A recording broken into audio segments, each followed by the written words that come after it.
Para saudara dan saudari yang Tuhan cintai, selamat pagi dan selamat bertemu dalam Renungan Harian edisi hari Senin tanggal 15 Juni 2020. Mengawali hari yang baru ini, kita hendak mendengar dan merenungkan sabda Tuhan. Marilah sebelum mendengar dan merenungkan sabda Tuhan, kita berdoa. Dalam nama Bapa dan Putra dan Roh Kudus. Amin. Allah Bapa yang Maha Kuasa, syukur dan limpah terima kasih kami haturkan kepadamu, karena Engkau telah menyertai kami dalam istirahat semalam, sehingga kami boleh bangun lagi dengan sehat walafiat untuk menikmati hari baru yang Engkau anugerahkan kepada kami. Syukur dan limpah terima kasih kepadamu, karena Engkau masih memberikan kesempatan kepada kami untuk menikmati hidup di hari yang baru ini. Allah Bapa yang Maha Kuasa, mengawali hari yang baru ini, kami hendak mendengar dan merenungkan sabda-Mu. Bersabdalah ya Tuhan, kami siap untuk mendengarkan.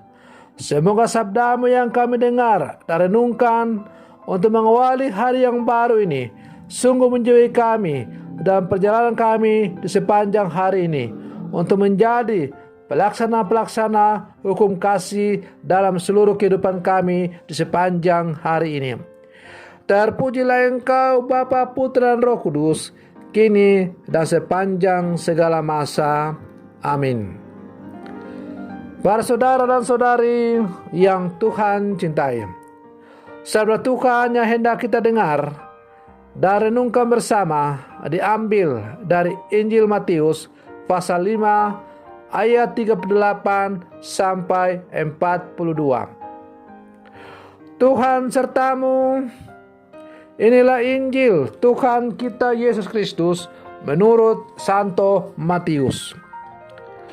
Dalam khotbah di bukit, Yesus berkata, "Kalian telah mendengar bahwa dahulu disabdakan, mata ganti mata, gigi ganti gigi. Tetapi aku berkata kepadamu, janganlah kalian melawan orang yang berbuat jahat kepadamu. Sebaliknya, bila orang menampar pipi kananmu, berikanlah pipi kirimu. Bila orang hendak mengadukan engkau karena mengingini bajumu, serahkan juga jubahmu. Bila engkau dipaksa mengantarkan seseorang berjalan sejauh 1 mil, berjalanlah bersama dia sejauh 2 mil.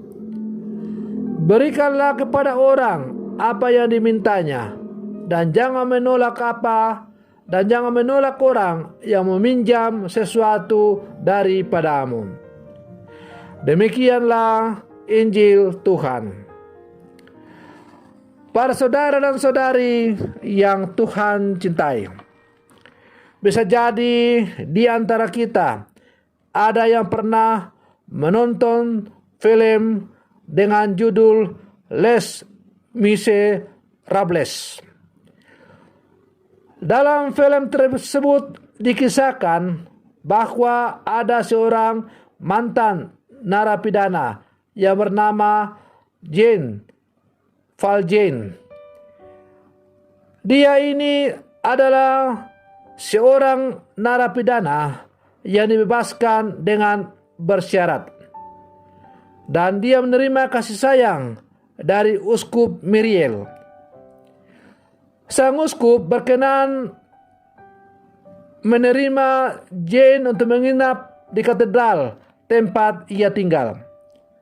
Namun sayang, dasar karena penjahat, Jane memanfaatkan kesempatan ini untuk menjara perhiasan-perhiasan perak dan emas yang ada di dalam katedral.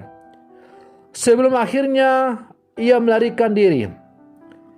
Ia kemudian ditangkap lagi oleh polisi dengan tuduhan mencuri dan dibawa kembali ke hadapan Uskup Jane, yang mendadak kaget karena orang yang ia tolong ternyata telah berbuat jahat. Jane begitu kaget karena ternyata uskup tidak menghukumnya. Uskup justru menyatakan di hadapan polisi yang menangkap Jane ini bahwa memang perhiasan perak dan emas yang ada dalam gereja itu ia sengaja berikan untuk Jane untuk dijadikan modal dalam hidupnya guna membangun hidup yang baru. Karena itu polisi lalu membebaskan Jane dan tidak jadi untuk dipenjarakan kembali. Para saudara dan saudari yang Tuhan cintai, kisah dalam film ini menunjukkan kepada kita hakikat sebetulnya dari yang namanya pengampunan Katolik itu. Dalam diri sang uskup ini, kita menemukan kebenaran dari kata-kata Yesus dalam Injil hari ini. Siapa yang hendak mengadukan engkau karena mengingini bajumu, serahkan juga jubahmu. Sabda ini merupakan upaya perlawanan terhadap hukum balas dendam, mata ganti mata, gigi ganti gigi. Yesus mengharapkan pengikutnya untuk bertindak kasih di hadapan kejahatan atau hal-hal buruk. Karena kejahatan hanya bisa dikalahkan dengan yang namanya kasih dan pengampunan itu. Kalau mata ganti mata dibalas dengan mata ganti mata, kalau kejahatan dibalas dengan kejahatan, maka kejahatan tidak akan pernah hilang, tetapi kejahatan itu akan tetap lestari dan beranak pinak. Maka itulah sebabnya Yesus mengajak kita bahwa apabila kita ingin memutus rantai kejahatan di muka bumi ini, maka tidak jalan lain daripada membalas kejahatan itu dengan kebaikan. Bila mana kita hendak memadamkan api yang sedang membakar, maka tidak bisa disiram dengan minyak, pasti akan menyala semakin besar. Api yang membakar itu hanya bisa dipadamkan dengan disiram air. Maka demikian pula halnya, kejahatan hanya bisa dikalahkan dengan berbuat kasih, pengampunan. Walaupun untuk mengampuni orang yang telah berbuat jahat, menyakiti kita, sungguh amat berat.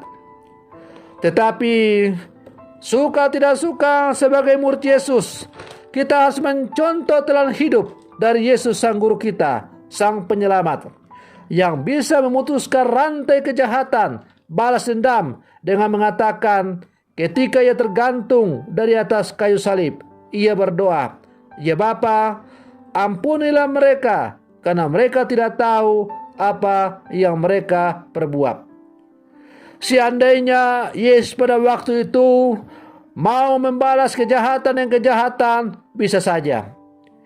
Seandainya Yesus ingin membalas kejahatan manusia yang menghukum dia, menyalibkan dia dengan membinasakan manusia, bisa saja. Itu amat kecil bagi Yesus sebagai putra Allah. Tetapi itu tidak ia lakukan. Justru ia menunjukkan kepada kita bagaimana belas kasih, pengampunan yang sungguh mendalam kepada orang-orang yang telah menghukum dia secara tidak adil itu. Dengan doanya, "Ya Bapa, ampunilah mereka karena mereka tidak tahu apa yang mereka perbuat." Para saudara dan saudari yang Tuhan cintai, sabda Yesus hari ini merupakan ajaran tentang moralitas kehidupan. Sabda ini merupakan sebuah pengajaran bahwa sesungguhnya tindakan kasih itu memiliki daya untuk mengubah, kasih itu menjadi daya untuk menghidupkan. Mengasihi musuh atau mengasihi orang yang merupakan yang telah merugikan kita tentu merupakan hal yang rumit dan sulit. Namun cara pandang seorang Kristiani harus berbeda dengan orang-orang lain pada umumnya. Maka tepatlah juga kata-kata Yesus dalam khotbahnya di atas bukit. Kalau engkau hanya memberi salam kepada orang yang memberi salam kepadamu, apa upamu? Bukankah orang-orang yang tidak mengenal Allah juga berbuat demikian? Kalau engkau berbuat baik hanya terhadap orang yang berbuat baik kepada engkau, apakah bedanya? Apakah upamu? Bukankah orang-orang yang tidak mengenal Allah juga berbuat demikian? Nah, karena itu lalu Yesus mengatakan, hendaklah kamu sempurna seperti Bapamu di surga sempurna adanya. Sempurna seperti Bapa di surga yang sempurna adanya berarti harus menjadi pelaksana kasih pengampunan dalam kehidupan. Menjadi sempurna seperti Bapa di surga sempurna adanya, itu berarti bahwa kita harus mampu untuk melaksanakan perintah yang telah disampaikan oleh Tuhan melalui bacaan Injil pada hari ini. Bila orang menampar pipi kananmu, pipi kirimu, berikan juga pipi kananmu. Bila engkau dihukum untuk berjalan bersama dengan orang sejauh 1 mil, berjalanlah dengan dia 2 mil. Kalau orang meminta jubahmu, meminta bajumu, berikan juga jubahmu. Artinya, bahwa Yesus mengajak kita sebagai pengikut-pengikutnya, hendaklah kita mampu berbuat lebih daripada apa yang dilakukan oleh orang-orang lain. Seperti yang telah ditunjukkan oleh Yesus sendiri, dia mampu berbuat melebihi kebiasaan yang telah dilakukan oleh orang lain. Kalau masyarakat pada umumnya hidup dalam saling balas-membalas, membalas kejahatan dan kejahatan, saling membenci, saling menyingkirkan satu sama lain, maka Yesus memberikan suasana yang lain, yaitu dengan mengasihi, mengampuni, dan lain-lain sebagainya. Para saudara dan saudari yang Tuhan cintai, kita yang hidup di zaman sekarang ini adalah murid-murid Yesus, yang kepada kita juga sabda Yesus di atas bukit ini yang hari ini kita dengar juga ditujukan kepada kita. Sebagai murid-murid Yesus yang hidup zaman sekarang, kita harus mampu untuk melaksanakan apa yang diajarkan oleh Yesus ini. Dan itu hanya bisa kita lakukan apabila kita sungguh-sungguh percaya dan beriman kepada Dia di dalam iman yang teguh. Tidak ada yang mustahil bagi orang yang sungguh percaya. Uskup Marion tadi telah memberikan contoh kepada kita bagaimana ia melaksanakan perintah Yesus itu. Si penjahat, si narapidana yang ia telah tolong, tapi membalas kebaikannya dengan berbuat kejahatan, dengan mencuri barang-barang yang ada dalam gereja. Tapi ketika polisi menangkap penjahat itu dan membawa dia kembali, ia tidak marah. Ia malah berkata bahwa memang barang-barang itu sengaja ia berikan kepada si penjahat itu demi untuk membangun masa depannya yang lebih baik. Mengapa uskup itu berani berbuat demikian? Karena ia sadar bahwa sebagai seorang uskup, dia harus menunjukkan bagaimana berbuat kasih secara nyata bagi orang-orang yang telah berbuat dosa. Yang kedua, uskup sadar bahwa apabila ia menjebloskan kembali si penjahat itu ke dalam penjara, maka si penjahat itu tidak akan pernah punya kesempatan untuk bertobat. Nah, dengan memberikan pengampunan kepada si penjahat itu, maka si penjahat itu menjadi sadar bahwa ia sungguh dikasihi dan diampuni. Dan saya yakin bahwa akhirnya kasih yang diberikan oleh uskup ini mampu mengubah hidup dari si penjahat ini. Maka marilah kita sebagai orang-orang Katolik yang hidup zaman sekarang, kita juga mampu mengalihkan kasih, pengampunan dan damai kepada sesama kita yang pernah menyakiti kita. Memang terasa sakit, tetapi apabila itu kita mampu untuk berbuat, maka yakin dan percayalah kita akan mengalami sukacita yang luar biasa. Semoga permenungan saya ini semakin menghantar kita untuk menjadi murid-murid Yesus yang sejati, yang hidup di zaman sekarang ini, yang mampu melaksanakan perintah kasih, perintah pengampunan, bukan hanya dengan kata-kata, bukan hanya dengan teori, tetapi sungguh dalam tindakan yang konkret.